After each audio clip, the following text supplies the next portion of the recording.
ورحمة الله وبركاته. الحمد لله على إحسانه وشكر له على توفيقه وامتنانه.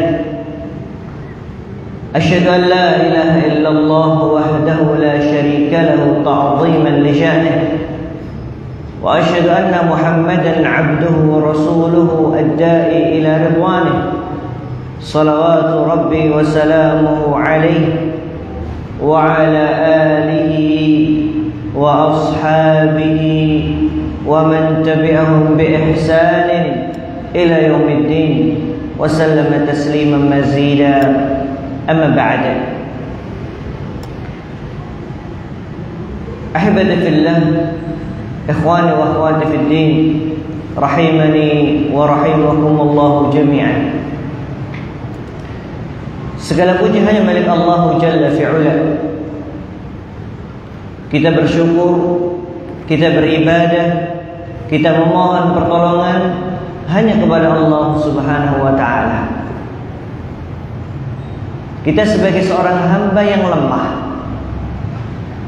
yang kita tidak akan mampu untuk melangkahkan ke masjid yang mulia ini, masjid yang diberkahi ini, kecuali semuanya atas izin Allah Subhanahu wa ta'ala.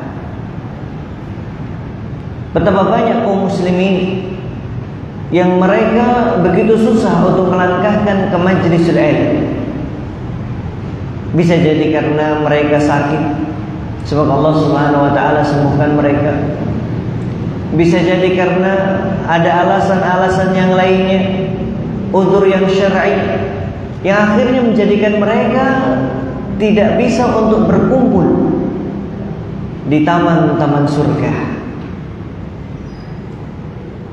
Maka kita tatkala mendapatkan kenikmatan tersebut, kita syukuri.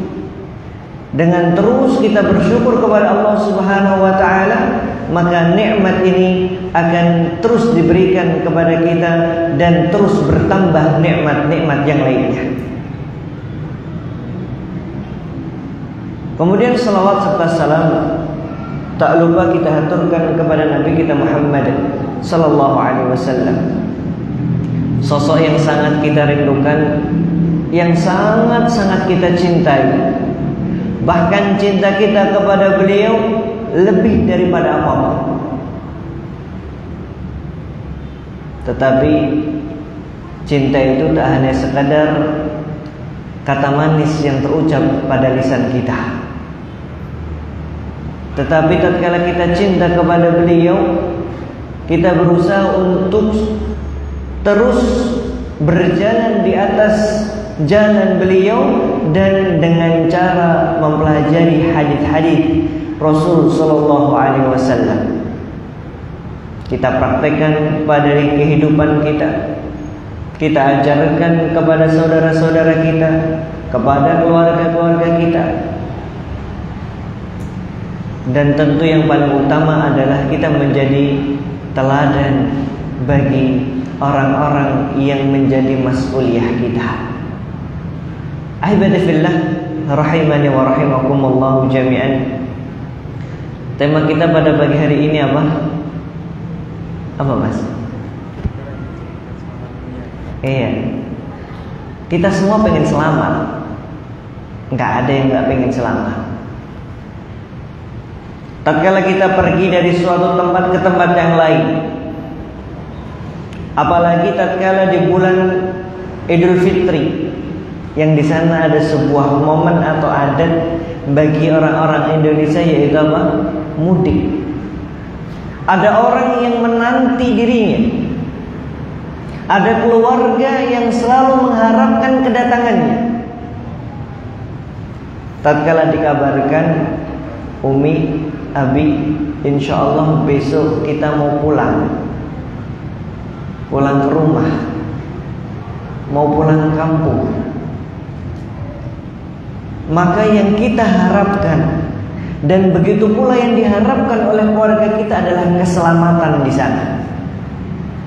Jangan sampai tatkala kita nanti berkendaraan atau mungkin naik kapal kemudian tenggelam, atau jangan sampai tatkala kita naik pesawat kemudian jatuh, na'udzubillah, itu na'udzubillah. Semuanya pengen yang namanya selamat.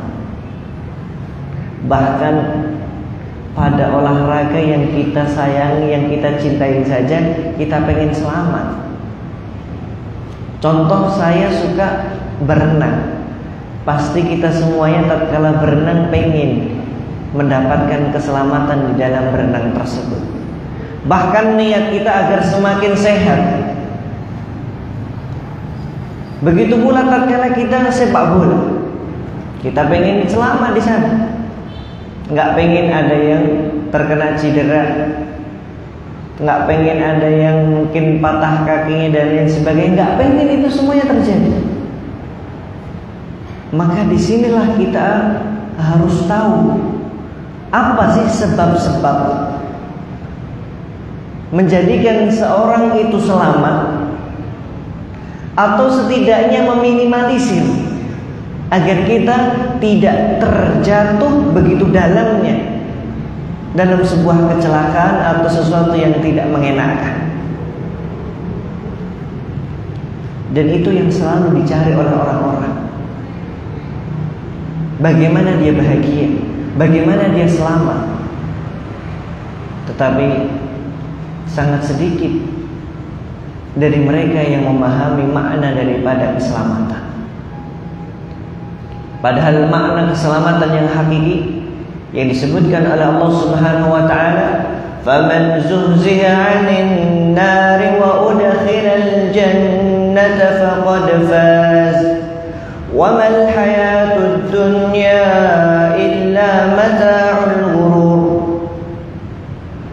Tatkala seseorang terhindar dari yang namanya api neraka, wa udkhilal jannah, dan dimasukkan ke dalam surga, maka hakikatnya dia faqad faz, dia telah selamat. Dan Allah sendiri mengatakan, wa mal hayatud dunya illa mata'ul ghurur. Kesenangan yang menipu. Mungkin kita cari kesenangan-kesenangan di dunia, tetapi apakah itu menjadikan kita selamat nanti di akhirat? Ataukah kalau seandainya itu yang menjadi kesenangan kita di dunia, apakah benar akan menjadikan hati kita bahagia? Apakah bahagia yang sifatnya semu, yang kemudian kita rasakan sementara kemudian kita bingung setelahnya? Maka pada hari ini insyaallah ta'ala, pagi hari ini kita akan membahas beberapa cara agar kita selamat di dunia maupun di akhirat. Dalam sebuah riwayat dari sahabat Utsman bin Affan radhiyallahu anhu, pada suatu ketika beliau dan juga para sahabatnya tatkala ditinggalkan oleh Rasul sallallahu alaihi wasallam, beliau meninggal dunia. Maka para sahabat mereka sedih, begitu sedihnya. Bahkan sebelum itu ketika beliau membawakan sebuah wasiat yang seakan-akan itu adalah wasiat terakhir, para sahabat pun menangis. Mereka sedih. Apalagi tatkala hal tersebut terjadi ketika Allah Subhanahu wa taala memanggil Nabi kita Muhammad sallallahu alaihi wasallam. Maka beliau menceritakan, "Baina ana jalisun fi dhilli utumin min al-atam marra alayya Umar." Tatkala beliau duduk di suatu tempat, yang tempat ini agak menyendiri, dan ternyata marra alayya Umar, telah melewati diriku Umar ibn Khattab radhiyallahu anhu. Umar, kita tahu di dalam sejarah dikatakan bahwa beliau pertama kali orang yang seakan-akan ragu akan wafatnya Rasul sallallahu alaihi wasallam. Bukan karena apa-apa, tetapi karena beliau cinta kepada beliau alaihi salatu wassalam. Maka kemudian falam ash'ur annahu marra wa sallama. Aku enggak merasa, kata Utsman radhiyallahu anhu, bahwa beliau itu melewati dirinya kemudian mengucapkan salam. Karena kita tahu ya, dan pernah ana bahas di kajian rutin di Ahad pagi seperti ini ya, dahulu dalam bab adab-adab ya, 10 adab yang penting untuk diperhatikan. Dan bab yang pertama berkaitan tentang salam, bahwa tatkala seseorang salam maka wajib bagi kita untuk menjawabnya. Tetapi di sini Utsman ibn Affan radhiyallahu anhu, beliau tatkala lewat Umar salam dia tidak menjawab. Akhirnya apa? Fantalaqa Umar hatta dakhala ala Abi Bakr faqala lah. Akhirnya Umar ibn Khattab pergi kepada Abu Bakar radhiyallahu anhu. Maka beliau mengatakan, "Ma yu'jibuka anni marartu ala Utsman fasallamtu alaihi falam yarud alayhi salam." Ada sebuah keanehan. Masa iya aku tatkala melewati Utsman kemudian aku salam dan beliau tidak menjawab salam? Akhirnya apa? Wa aqbala huwa wa Abu Bakar fi wilayati Abi Bakar hatta sallama alaihi jami'an. Maka akhirnya Umar dan Abu Bakar datang kepada Utsman radhiyallahu anhu kemudian bertanya, "Ja'ani akhuka Umar fadzakara annahu marra 'alaika fasallama falam turadd 'alaihi salam. Fama alladhi hamalaka 'ala dhalik?" Ini saudaramu yaitu Umar ibn Khattab itu datang kepadaku menceritakan bahwa tatkala beliau lewat antum enggak menjawab salamnya. Apa yang menjadikan dirimu demikian?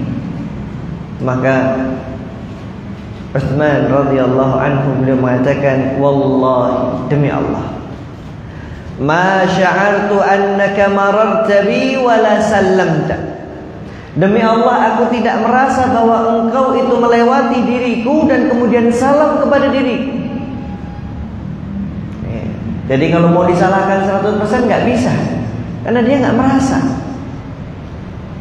Maka, nah ini sebuah adab yang harus kita perhatikan, bahwa tatkala kita mendengar sebuah kabar, ada dua hal yang harus kita perhatikan. Yang pertama adalah tadabbut bisihhatil khabar. Harus cross check tentang keabsahan kabar tersebut. Nah, yang dilakukan oleh Abu Bakar radhiyallahu anhu ketika mendengarkan kabar tersebut, apa yang beliau lakukan? Tadabbut. Betul nggak kabarnya? Oh, ternyata ini datang dari Umar. Betul, insya Allah. Ini yang pertama. Kemudian tatkala kabar tersebut benar, maka yang kedua adalah tabayyun bihaqiqatihi. Harus cek sebab terjadinya kejadian tersebut. Karena kalau hanya sekedar kita katakan, oh benar, khabarnya benar, bahwa Utsman tidak menjawab salamnya Umar. Betul nggak kabarnya? Betul. Tapi kalau seandainya kita tidak tanya, klarifikasi, maksudnya apa? Maka akhirnya apa? Akan tersebar fitnah-fitnah di antara kaum muslimin.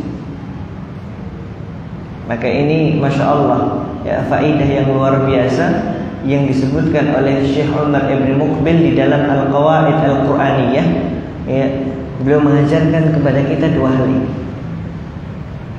Jadi jangan tergesa-gesa dulu. Ya, datang kabar, iya betul, kabarnya benar, kemudian kita sampaikan ke masyarakat. Tetapi kita nggak cross check hakikatnya apa, sebabnya apa. Nah, tatkala kita sudah sampai ke tahap 2 ini, maka insya Allah aman. Oh, ternyata Utsman tidak menjawab salamnya Umar karena apa? Merasa tidak tahu. Dan antum lihat sebab beliau merasa tidak tahu ini, apa yang beliau katakan? Ternyata yang menjadikan beliau demikian karena terfikirkan rasa sedih beliau atas meninggalnya Nabi kita Muhammad sallallahu alaihi wasallam. Orang kalau sudah jatuh kepada kesedihan, terkadang diajak ngomong pun nggak nyambung. Dan itu sering kita lakukan. Lagi mikir yang rumit saja, diajak ngomong nggak nyambung. Hal yang biasa. Nah, maka Utsman mengatakan tawaffallahu nabiyyahu qabla an nas'alahu an najati hadzal amr. Beliau katakan Nabi sallallahu alaihi wasallam telah Allah wafatkan, sedangkan kita belum bertanya bagaimana untuk selamat di dunia ini.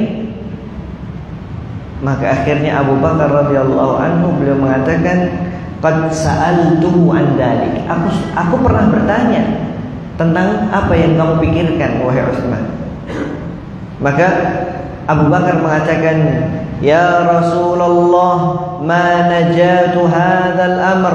Faqala Rasul sallallahu alaihi wasallam, man qabila minni al-kalimata allati aradtu ala ammi faraddaha alayya fahuwa lahu najah. Barang siapa yang menerima suatu kalimat yang dahulu aku pernah sampaikan kepada pamanku, tetapi ketika itu beliau menolaknya, maka dia akan mendapatkan keselamatan. Poin penting yang harus kita perhatikan di sini adalah bagaimana para sahabat ridwanullahu alaihim ajma'in, orang-orang yang generasi terbaik, dari generasi terbaik, mereka berusaha untuk mencari makna daripada keselamatan. Mereka mencari, bertanya kepada Rasul sallallahu alaihi wasallam. Maka cara yang paling utama yang dijawab oleh Rasul sallallahu alaihi wasallam adalah seorang berpegang teguh dengan kalimat tauhid, yaitu la ilaha illallah. Ahibati fillah rahimani wa rahimakumullah jami'an. Dalam sebuah riwayat yang lainnya dari sahabat Abdullah ibn Rahawah, Abdullah ibn Rahawah radhiyallahu anhu, annahu kana fi baitihi wa 'inda zawjihi fabaka. Ketika itu beliau di dalam rumah dan ada istrinya, dan kondisi beliau menangis. Masya Allah. Ini laki-laki menangis bukan karena kurangnya uang, enggak. Laki-laki ini menangis bukan karena dia mau makan susah, enggak. Tetapi apa? Fasa'alathu malladhi abkak. Maka istrinya tadi menanyakan, apa yang menjadikan engkau menangis? Dzakartu qaulallah azza wa jalla. Aku mengingat sebuah firman Allah Subhanahu wa taala, wa in minkum illa wariduha kana ala rabbika hatman maqdiyyan thumma nunajji alladhina ittaqaw wa nadharu adh-dhalimina fiha jithiyya. Dalam surah Maryam ayat yang ke-71 sampai dengan 72, yang berbunyi, dan tidak ada seorang pun di antara kamu yang tidak mendatanginya, yaitu neraka. Hal itu bagi Tuhanmu adalah ketentuan yang sudah ditetapkan. Kemudian kami akan menyelamatkan orang-orang yang bertakwa dan membiarkan orang-orang yang zalim di dalam neraka dalam keadaan berlutut. Maka sahabat ini mengatakan, fala adri ananju minha amla. Aku enggak tahu apakah aku akan selamat darinya atau tidak. Ini sahabat yang berbicara. Bahkan sampai-sampai Utsman bin Affan radhiyallahu anhu, min ahadi mubasysyirin bil jannah, salah satu dari orang yang mendapatkan kabar masuk surga. Utsman fil jannah. Utsman itu tempatnya di jannah. Beliau saja masih memikirkan bagaimana cara selamat di neraka, di akhirat nanti. Bahkan di dalam sebuah riwayat yang diriwayatkan oleh Al-Imam At-Tirmidzi dan disahihkan oleh Al-Albani rahimahullahu taala, ma dharra Utsman ma amila ba'da al-yawm, bahwa apa yang dikerjakan Utsman pada hari ini kemudian seterusnya tidak akan membahayakan dirinya. Itu sudah mendapatkan jaminan, tetapi beliau masih berpikir untuk selamat di dunia maupun di akhirat. Umar bin Khattab radhiyallahu anhu, beliau pun juga termasuk mubasyirina bil jannah, masih mencari-cari. Beliau khawatir kalau di dalam dirinya terdapat sifat kemunafikan. Sampai tanya sana tanya sini, apakah aku termasuk orang munafik? Umar bin Khattab radhiyallahu anhu. Nah, maka bagaimana dengan kita sebagai seorang hamba yang lemah? Gak ada yang bisa menjamin kita apakah kita selamat dari fitnah dunia maupun fitnah nanti kelak di akhirat. Kita gak ada yang menjamin. Tetapi kita diajarkan oleh Nabi kita Muhammad SAW, baik di dalam Al-Quran maupun di dalam sabda beliau, cara-cara agar kita selamat dalam kehidupan dunia maupun kehidupan kita di akhirat kelak nanti. Yang pertama yang hendaknya kita pupuk dan kemudian kita gali dan kita tanamkan pada diri kita adalah tauhidullah wa ikhlasuddinillah, yaitu yang pertama mentauhidkan Allah Subhanahu wa taala dan mengikhlaskan agama ini hanya untuk Allah Jalla fi'ala. Lah Ustaz, kenapa dalam segala perkara tauhid terus? Kita berbicara tentang masalah fikih tauhid. Kita beribadah, salah satu syarat sah dalam ibadah adalah ikhlas. Kita berbicara tentang masalah akhlak, bagaimana agar menjadi seorang muslim yang baik, tauhid lagi. Kita berbicara tentang masalah muamalah, di sana juga terdapat hubungan yang kuat dengan tauhid. Berbicara tentang perkara-perkara yang lainnya seperti masalah ibadah ataupun dalam masalah nikah, juga ada masalah tauhid di sana. Kenapa? Karena memang tauhid adalah salah satu tujuan, bahkan tujuan utama tatkala Allah Subhanahu wa taala menciptakan kita dan juga jin. Karena dengan kita taat kepada Allah Subhanahu wa taala, kita mentauhidkan Allah Subhanahu wa taala, maka kita akan mendapatkan petunjuk darinya. Bagaimana tidak? Kita mengakui bahwa Allah Subhanahu wa taala adalah pencipta kita. Tetapi tatkala kita hanya i'tirafu bidzalik, hanya sekedar mengakui akan hal tersebut, tetapi kemudian kita tidak mau taat kepadanya, maka apa bedanya dengan orang-orang Quraisy di zaman dahulu? Mereka yakin bahwa pencipta adalah Allah Subhanahu wa taala. Tetapi dalam memaknai tauhid tidak hanya sekadar kita memahami bahwa tauhid itu mengisahkan Allah Subhanahu wa taala di dalam perbuatan-perbuatan yang khusus baginya. Tauhid adalah mengisahkan Allah Subhanahu wa taala di dalam ibadah hamba kepada Rabb-Nya. Tauhid adalah kita mengakui nama-nama dan juga sifat-sifat Allah Subhanahu wa taala sesuai yang Allah kabarkan dan Nabi-Nya kabarkan. Enggak sekedar itu saja. Tapi bagaimana tauhid ini menancap pada diri kita? Tatkala kita dalam kondisi yang genting atau dalam kondisi yang susah, maka sejauh mana kita mengaitkan hati kita kepada Allah Subhanahu wa taala. Jangan sampai tatkala kita sedih, kita lupa sama yang di atas. apalagi dalam kondisi kita senang. Terkadang kita lupa sama Allah Subhanahu wa ta'ala. Padahal kasih sayang Allah Subhanahu wa ta'ala kepada hamba itu lebih daripada kasih sayang seorang ibu kepada anaknya. Tapi kadang kita melupakan itu semuanya karena kita merasa bahwa kita hidup dengan kenikmatan dan hidup dengan apa yang kita miliki saja. Ada sebuah kisah seorang anak yang dia menangis karena mungkin anak tersebut, ya, kalau bahasa kita rewel atau nakal. Akhirnya oleh sang ibu ditutuplah pintu dari dalam. Anak tadi kemudian dari luar terus menangis. Kemudian tatkala saking nangisnya yang begitu lama menjadikan anak tadi capek, akhirnya ketiduran di depan pintu.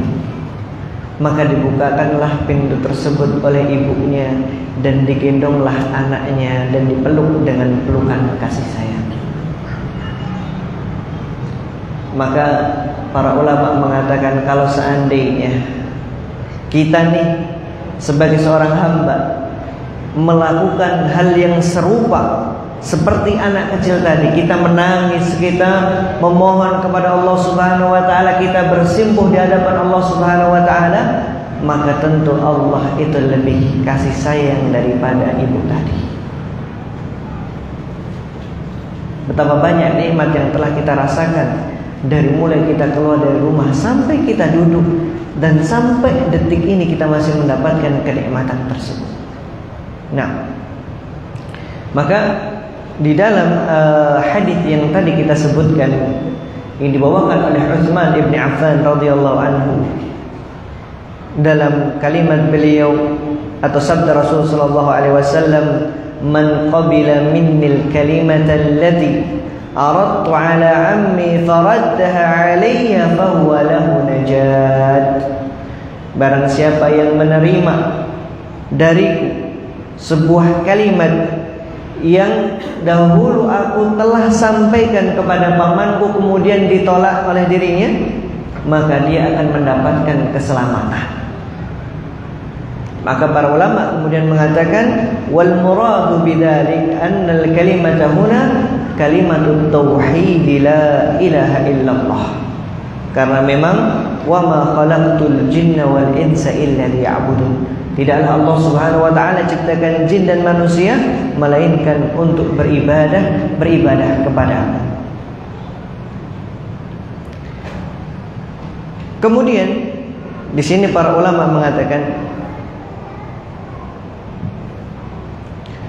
asasun najah, bahwa pokok daripada keselamatan wal falah yaumal qiyamah tauhidullah, bahwa pokok pondasi tatkala seorang ingin selamat, seorang ingin sukses, seorang ingin bahagia adalah dengan tauhid kepada Allah Subhanahu wa taala. Wa hadhihi an-najatul hasilatu bit-tauhid ala naw'ain. Maka dia akan mendapatkan dua hal. Yang pertama adalah najatun min dukhulin nar, dia akan selamat dari masuk ke dalam neraka. Dan apabila seorang benar-benar mengimplementasikan tauhid dia, mengaplikasikan tauhid dia, tidak hanya sekedar sebuah pelajaran saja, nambah thaqafah saja, pengetahuan, bukan. Oh, Ustaz, saya tauhidnya sudah kuat. Kenapa? Karena saya ngambil jurusan perbandingan akidah dan juga agama. Enggak. Bukan dengan seperti itu. Tapi bagaimana kita mempraktekkan apa yang sudah kita pahami. Tauhid kita kepada Allah Subhanahu wa ta'ala, bagaimana kita berusaha mengemasnya di dalam kehidupan kita sehari-hari. Dan jangan sampai, kata para ulama, kita nih tauhid kita lemah daripada seekor burung. Seekor burung saja dikatakan dalam sebuah hadis, yaqdu himasan wa yarji'u bitanan. dia keluar dari sarangnya dalam kondisi perutnya kosong, tetapi tatkala dia kembali dalam kondisi sudah kenyang. Kenapa? Karena tauhid dia kepada Allah sudah kuat sekali. Kemudian yang kedua adalah najatun minal khuludi finnar. Karena dengan seorang bertauhid kepada Allah Subhanahu wa taala, tapi mungkin terkadang dia melakukan kemaksiatan, maka dia akan selamat dari kekalnya api neraka. Yang menerapkan 100%, maka dia tidak akan masuk ke dalam neraka. Tetapi kalau dia menerapkan tauhid tetapi terkadang jatuh kepada sebuah kemaksiatan, maka dengan tauhid tersebut dia tidak akan kekal di neraka. Sebagaimana di dalam sebuah ayat disebutkan, ثم أورثنا الكتاب الذين اصطفينا من عبادنا فمنهم ظالم لنفسه ومنهم مقتصد ومنهم سابق بالخيرات بإذن الله ذلك هو الفضل الكبير. Di dalam ayat ini ahibati fillah, dalam surah Fatir ayat yang ke-36, 32 sampai 36. Karena sampai firman Allah Subhanahu wa taala, walladzina kafaru lahum naru jahannam la yuqda 'alaihim fayamutu wa la yukhaffafu 'anhum min 'adabiha kadzalika najzi kulla kafur. Maka para ulama di sini menyebutkan ada 3 kelompok yang nanti akan masuk kelak di akhirat. Yang pertama adalah wa minhum muqtasidun wa minhum sabiqun bil khairat. Para ulama menyebutkan kelompok yang 1 dan 2 ini akan masuk ke dalam surga. Yang pertama adalah wa minhum muqtasidun wa minhum sabiqun bil khairat. Muqtasid, para ulama katakan mereka orang-orang yang menjalankan kewajiban-kewajiban mereka dan menjauhi larangan-larangannya. Hanya cukup pada itu saja. Haula'i an-najuna min dukhulin nar wa yadkhuluna al-jannata dukhulan awliyan biduni hisabin wala adab. Ini yang pertama. Tetapi as-sabiqun bil khairat, sabiqun bil khairat adalah mereka yang menjalankan kewajiban-kewajibannya, menjauhi larangan-larangannya, ditambah mengerjakan amalan-amalan sunnah yang mendatangkan pahala. Ini yang pertama. Kemudian disebutkan wa qismut tsani faminhum zalimun li nafsi. Adapun orang yang zalim kepada dirinya, maka mereka adalah haula'in najuna min khuludi finnar in dakhaluha bisababi dzunubihim. Mereka adalah orang-orang yang terbebas atau selamat dari kekalnya di akhirat, kekalnya di neraka, dan mereka masuk ke dalam neraka karena sebab dzunubihim, dosa-dosa mereka. Artinya dicuci dulu. Ketika dosanya sudah selesai, maka kemudian Allah Subhanahu wa taala memasukkan mereka ke dalam surganya. Dan ingat, ini yang perlu saya sampaikan, bahwa dosa yang lainnya mungkin Allah Subhanahu wa taala mudah untuk mengampuninya, kecuali syirik.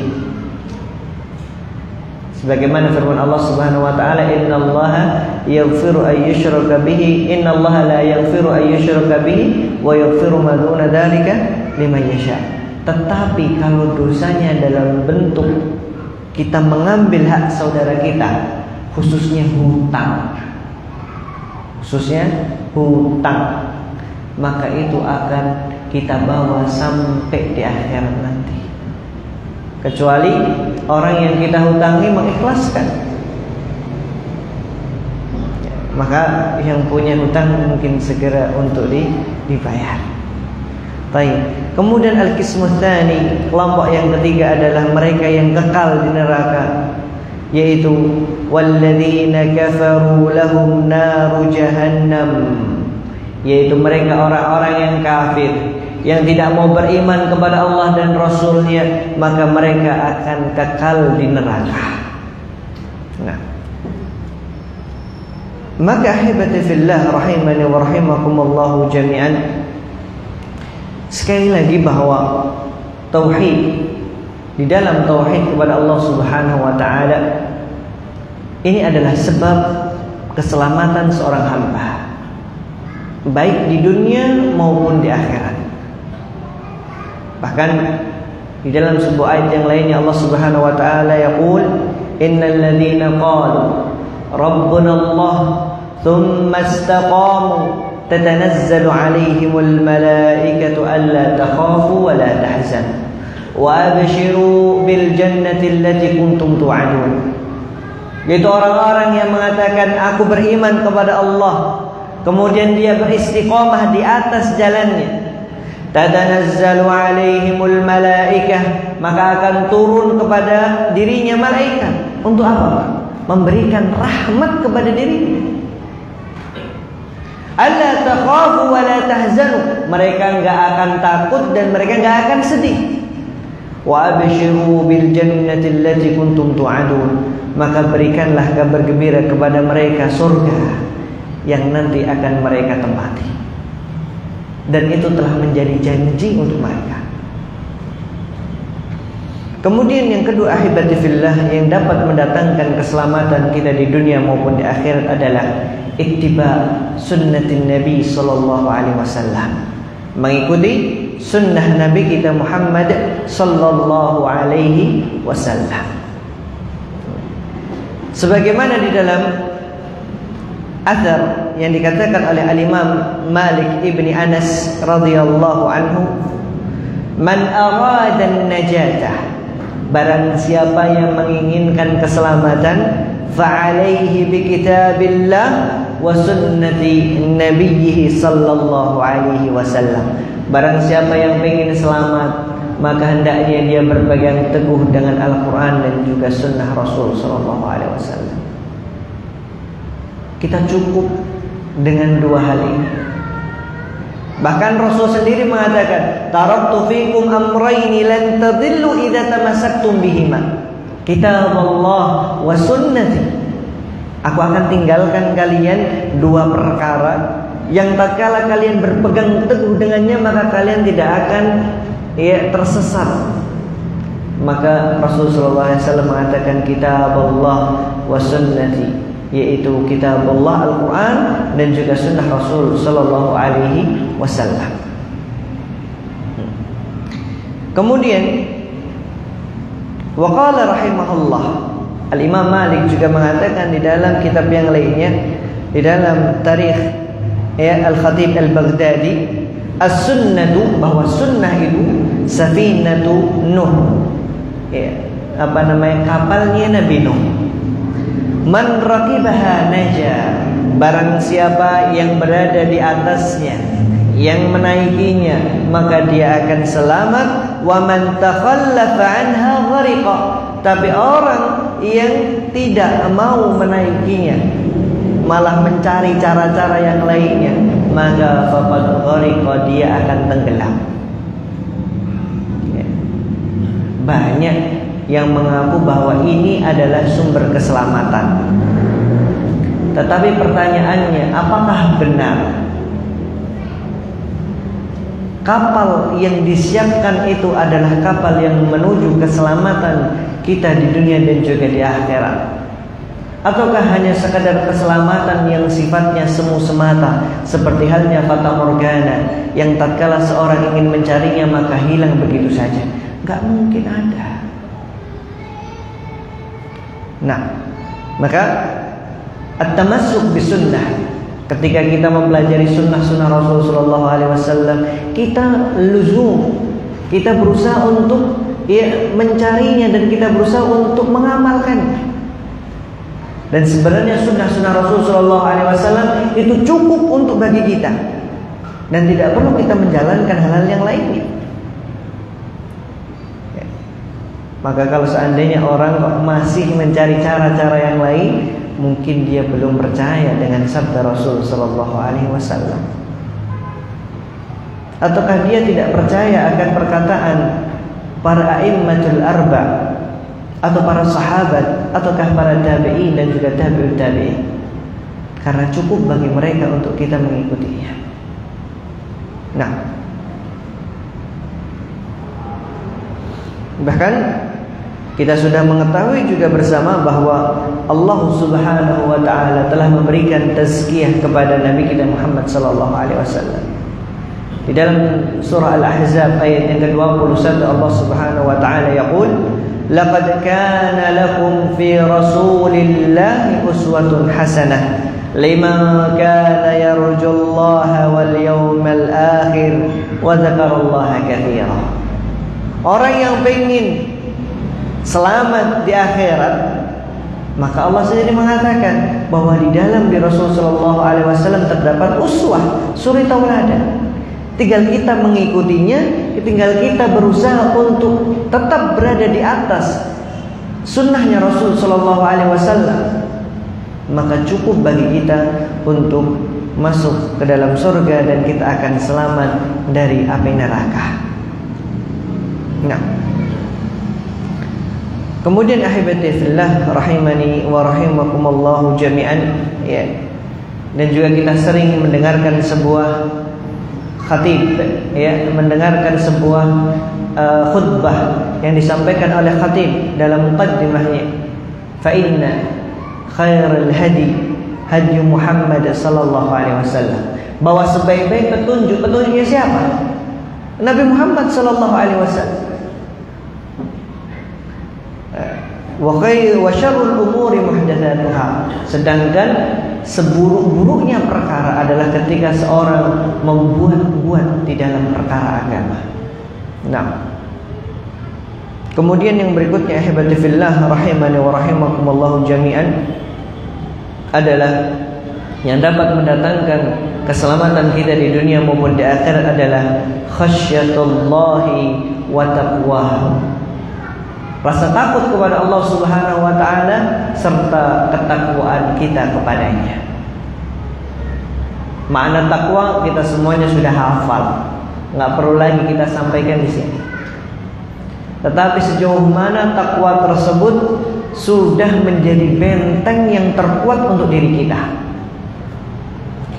Mau kita dihadapkan apapun, maka tatkala takwa ini kita hadapkan pada diri kita, kita letakkan pada diri kita, maka semuanya akan hilang begitu saja. Karena ya, benteng terkuat kata para ulama adalah takwa. Mau dihadapkan ya kehidupan dunia yang seelok apapun, mau dihadapkan harta yang begitu banyaknya, harta haram contohnya, antum didapat di depan antum ada uang 1 M, tetapi ini adalah uang haram. Ketika takwa ini ada pada diri kita, maka 1 M ini seakan-akan tidak ada apa-apanya. Mau kita digoda oleh secantik apapun wanita atau seganteng apapun laki-laki, maka tatkala takwa sudah ada pada diri kita, semuanya akan hilang begitu saja. Artinya nggak akan mempan. Karena sekali lagi takwa ini ya harus kita pupuk. Karena mungkin secara lisan mudah seorang bilang ittaqillah, ittaqillah, tetapi ingat, takwa itu tidak hanya sekadar ucapan di mulut saja, tetapi ini adalah sebuah praktek untuk kita memberikan benteng pada diri kita. Dan para sahabat ridwanullah alaihim ajma'in, zaman dahulu tatkala ada seorang sahabat yang memberikan nasihat ittaqillah, apa yang mereka lakukan? Kaki mereka gemetaran karena sebuah kalimat yang pendek saja. Bukan malah maksudnya apa mas? Bukan gitu. Ketika kita ada teman mengatakan atau nulis, Assalamualaikum, waalaikumsalam, bagaimana kabarnya, yang baik. Kemudian dijawab, ittaqillah. Langsung emosi kita. Maksudnya apa, Mas? Saya emangnya melakukan apa? Padahal dosa kita ini banyak sekali, baik yang kita sadari ataupun yang tidak kita sadari. Maka tatkala ada seorang sahabat yang memberikan nasihat kepada kita untuk bertakwa, maka hendaknya kita terima dan jadikan itu adalah tadzkir untuk kita. Oh, masih ada orang yang sayang sama kita, yang pengen kita selamat di dunia maupun di akhirat. Nah, Allah Subhanahu wa taala berfirman di dalam surah An-Nur ayat yang ke-52 yang berbunyi, "Wa may yuti'illaha wa rasulahu wa yakhshallaha wa yattaqhi fa ulaika humul faizun." Dan barang siapa yang taat kepada Allah Subhanahu wa taala dan juga rasulnya, serta takut kepada Allah dan bertakwa kepadanya, mereka itulah orang-orang yang mendapatkan kemenangan. Ya, al-faiz, sekali lagi, faman zuhziha 'anil nari wa udkhilal jannata faqad faz. Itulah ya keselamatan yang hakiki. Bukan hanya sekadar keselamatan yang kita buat sendiri yang akhirnya menjadikan seperti sebuah fata morgana. Bukan. Nah,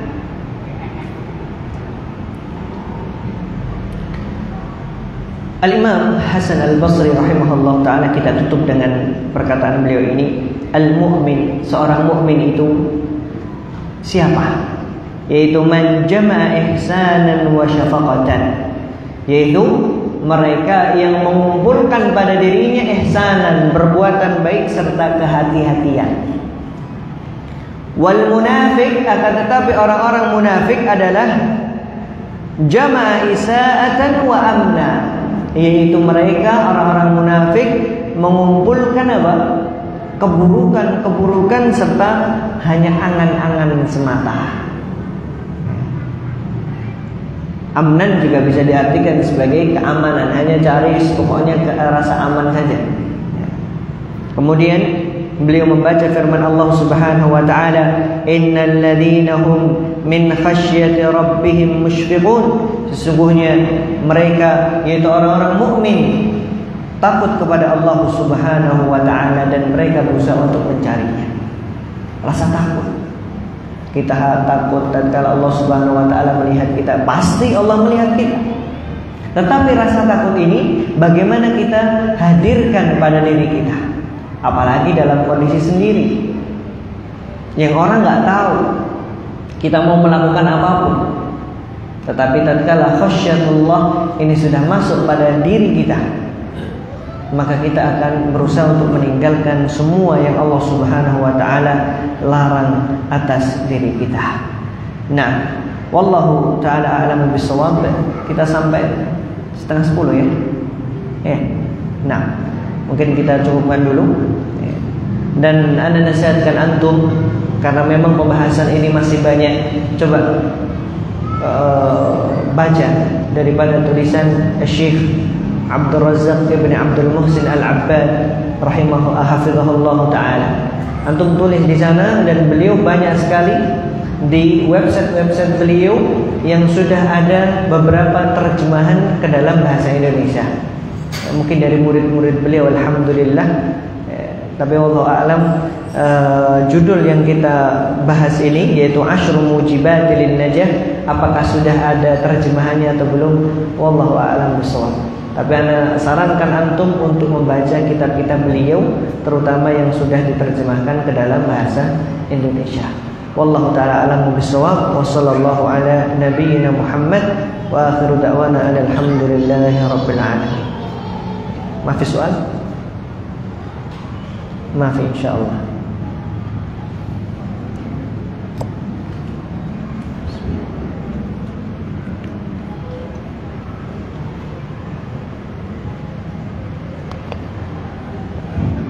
Baik, nggak ada pertanyaan, alhamdulillah.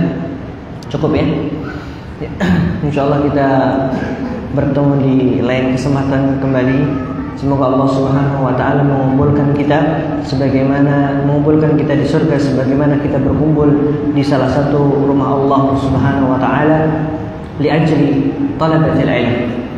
Dan kita menuntut ilmu karena mengharapkan ridha Allah Subhanahu wa taala, dan semoga Allah Subhanahu wa taala memudahkan segenap langkah kaki kita di dalam kebaikan. Wassallallahu ala nabiyyina Muhammad wa akhiru da'wana alhamdulillahi rabbil alamin.